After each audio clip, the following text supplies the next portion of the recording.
इंसानों में एक बात अवश्य पाई जाती है कि वह अपने मन पर नियंत्रण नहीं रख पाते। हजारों लोगों में सिर्फ कुछ लोग ही होंगे जो अपने मन पर नियंत्रण रखते हैं और अपने जीवन को दूसरों से अलग बनाते। मन पर नियंत्रण रखने के लिए कुछ बातों का ज्ञान होना जरूरी है, जैसे 1. आत्मसंज्ञान। अपने मन को समझने के लिए आत्मसंज्ञान प्राप्त करें। 2. सकारात्मक सोच। नकारात्मकता को दूर करके सकारात्मक सोच विकसित करें। 3. ध्यान और ध्यानाभ्यास। ध्यान और ध्यानाभ्यास करके मन को शांति और स्थिरता प्रदान करें। 4. स्वस्थ जीवन शैली। स्वस्थ आहार, नियमित व्यायाम और पर्याप्त आराम से स्वस्थ जीवन शैली अपनाएं। 5. संबंध निर्माण। सकारात्मक संबंध बनाएं और नकारात्मकता से दूर रहें। 6. अपने लक्ष्यों का निर्धारण।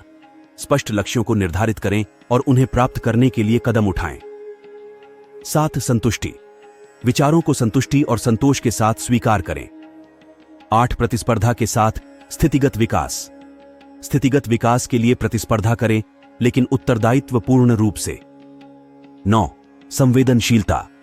दूसरों के भावनाओं का सम्मान करें और संवेदनशीलता दिखाएं। 9. समाधानशीलता। समस्याओं को समाधान करने के लिए सकारात्मक दृष्टिकोण रखें और स्थिरता बनाए रखें। चलो दोस्तों, हम बताते हैं कि मन पर काबू कैसे पाया जा सकता है। हम आपको एक साधु और एक लड़के की कहानी बताते हैं, किस तरह वह लड़का उस साधु से प्रभावित हुआ और अपने जीवन को बदला। एक समय की बात है, एक छोटे से गांव के बाहर जंगल में एक साधु रहता था। वह ध्यान और संयम में प्रवीण था और लोग उसे बड़े सम्मान से देखते थे। एक दिन गांव में एक युवक आया जिसका नाम धनराज था। यह लड़का बड़ी ही उत्साहित और प्रेरित आत्मा था, लेकिन उसके मन में अश्लीलता और विचारों की भरमार थी। एक दिन वह भटकता हुआ एक जंगल में पहुंचा। जंगल में उसे एक साधु मिले। साधु अपनी भक्ति में लीन थे। जब साधु ने अपनी आंखें खोली तो उसने उस युवक को देखा। धनराज ने साधु को प्रणाम किया। साधु जी धनराज के मन की सारी बातें बात जानते थे। साधु ने लड़के की स्थिति को समझा और उसकी मदद करने का निर्णय किया। वह लड़के के पास गया और उसे अपने साथ अपने आश्रम में रहने के लिए आमंत्रित किया। लड़का ने इस अवसर को अपनाया और साधु के साथ रहने का निर्णय किया। धीरे धीरे साधु ने लड़के को अपने संगीत, पढ़ाई और आध्यात्मिक चर्चा में लीन किया। लड़का ने धीरे धीरे अपनी अश्लील विचारधारा से मुक्ति प्राप्त की। वह साधु की सीखों को मान और समझने लगा।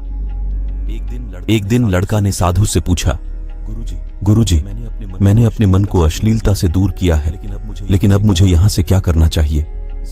साधु ने हंसते हुए कहा, बेटा, तूने पहले कदम तो सच्चाई की ओर बढ़ाया है। अब तूने अपनी प्राप्तियों को दूसरों के साथ साझा करने का समय आ गया है।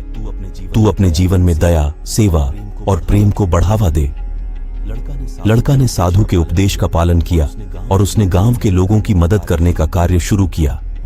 वह उन्हें शिक्षा देने, उनकी सहायता करने और समाज में उनके लिए उपयोगी होने की दिशा में उन्नति करने में सहायक हुआ। धीरे धीरे लड़का ने अपने क्षेत्र में एक नेतृत्व भूमिका का संघर्ष किया और गांव के विकास में महत्वपूर्ण योगदान दिया।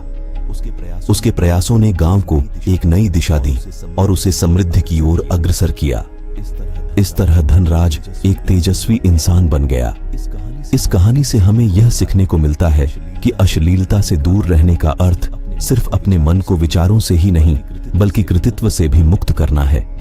जब हम अपने विचारों को परिवर्तित करते हैं तो हम अपने जीवन में अनेक अद्भुत परिणाम देखते हैं। दोस्तों, इस तरह हम देखते हैं कि जिस तरह इस कहानी में धनराज ने अपने मन पर नियंत्रण किया और अपने जीवन को प्रभावशाली बनाया, इसी तरह हम भी अपने जीवन को बदल सकते हैं। इसी तरह की जानकारी के लिए हमारे चैनल मोटिवेशनल गुरु को फॉलो करें। धन्यवाद।